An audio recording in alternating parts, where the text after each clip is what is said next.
Good morning. The Science, Space, and Technology Committee will come to order, and pursuant to notice, the committee meets today to merge the Research and Technology subcommittees into a new subcommittee on research and technology.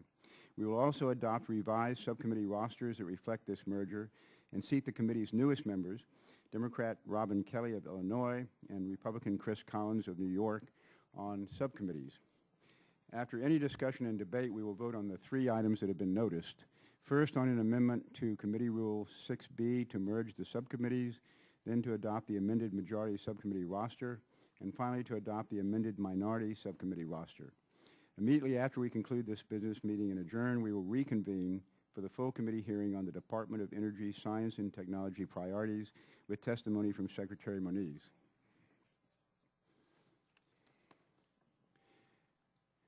The amendment that I am offering to Committee Rule 6B combines the Research and Technology subcommittees into one subcommittee on research and technology. The merger will decrease the number of subcommittees from 6 to 5. Doing so will help the Science Committee operate more effectively and efficiently and save cost. Since 2010, the Science Committee's budget has been cut by over 26%. This year alone, our budget, like the budgets of other committees, was reduced by about 12%. In the current budget environment, everyone is forced to tighten their belts and do more with less, and the Science Committee is no exception. By reducing the number of subcommittees, the committee will be able to streamline its operations. This merger decreases the Science Committee's cost, but does not decrease its jurisdiction. The merged subcommittee will exercise the full combined jurisdiction that the two separate subcommittees previously possessed. The new subcommittee will be chaired by Congressman Larry Bucshon of Indiana, who was previously chairman of the Research Subcommittee. Congressman Thomas Massey of Kentucky, who previously chaired the Technology Subcommittee, will serve as vice chair of the combined subcommittees. After we adopt the resolution that amends the committee rules to restructure the subcommittees, we will vote to adopt appropriately amended Republican and Democratic subcommittee membership rosters. The Republican roster is largely unchanged. All Republicans who were previously on either the Research or Technology Subcommittee are now on the combined Research and Technology Subcommittee. In addition, Congressman Jim Bridenstine of Oklahoma will fill a vacant slot on the Environment Subcommittee and will now serve as vice chair of that subcommittee. The amended Republican roster also places the Science Committee's newest member, Republican Chris Collins of New York, on the Research and Technology Subcommittee. Congressman Collins graduated from North Carolina State with a degree in mechanical engineering and received his MBA from the University of Alabama. He put both his technical and business education to work in a successful private sector career before entering public service, first as the Erie County Executive and now as a congressman.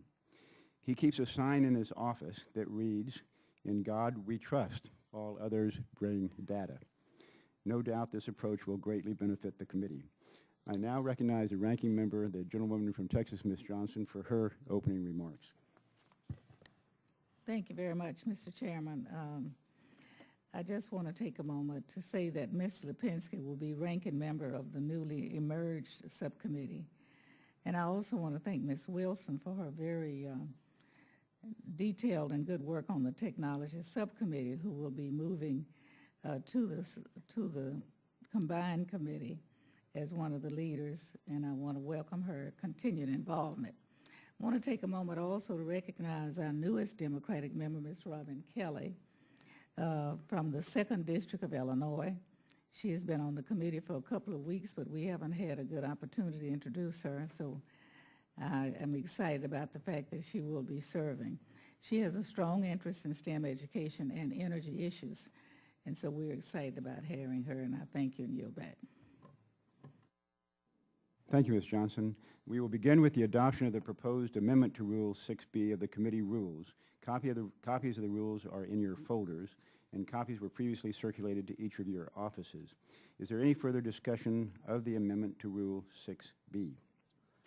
Mr. Chairman, I'd like to strike the last word. The gentleman from Oklahoma, Mr. Bridenstine, is recognized for 5 minutes. Mr. Chairman, I'd just like to thank you for yielding, and thank you for the opportunity to assume this important new responsibility as the Vice Chairman of the Subcommittee on the Environment. I also want to thank all of those who have personally expressed their best wishes and, of course, their offers of assistance and especially their prayers as it relates to those who have been affected by the recent tornado events in my home state of Oklahoma. As terrible and damaging as these tornadoes were, I truly believe they revealed deep flaws and mistaken priorities in our national network of severe weather detection and forecasting. That's why today I'm introducing legislation through the Subcommittee on the Environment to ensure that NOAA's first priority is the protection of lives and property from severe weather systems. I'm truly honored to say that this legislation has been co-sponsored by Chairman Smith, and I appreciate you doing that, Chairman, and Chairman Stewart, and Congressman Andy Harris, who serves on the Commerce, Justice, and Science Appropriations Subcommittee, and will be a key partner in accomplishing the goals of this legislation. I know we have a busy day ahead of us, but I just want to once again express how forward I am looking to serving on the Subcommittee on the Environment and subordinating myself to my fellow Air Force pilot, Congressman Chris Stewart. Sometimes it's hard for Navy pilots to subordinate themselves to Air Force pilots, but in this case it's an honor because Chris Stewart is a good friend of mine and I'm looking forward to serving with him. Thank you, Mr. Chairman. Thank you, Mr. Bridenstine. Appreciate that. Any further discussion? If not, the question is on the adoption of the amendment to Rule 6B of the committee rules as proposed. All those in favor signify by saying aye. Opposed, no. In the opinion of the chair, the ayes have it, and the amendment to Rule 6B of the committee rules is adopted. Without objection, the motion to reconsider is laid on the table. Before you are rosters updating the ratios, subcommittee chairs, and Republican membership of each subcommittee. I ask unanimous consent that the committee ratify these rosters, and without objection, so ordered. I now recognize the gentlewoman from Texas, Ms. Johnson, the ranking member, to offer a similar motion. Mr. Chairman, pursuant to instructions by the Democratic Caucus, I ask unanimous consent that the Democratic rosters found before the members be approved by the committee. Okay. Without objection, so ordered. The committee staff is authorized to make technical conforming changes to the rules and rosters adopted by the committee here today. This concludes the full committee business meeting. We will reconvene momentarily for the hearing with Secretary Moniz, but for the moment, the committee stands adjourned.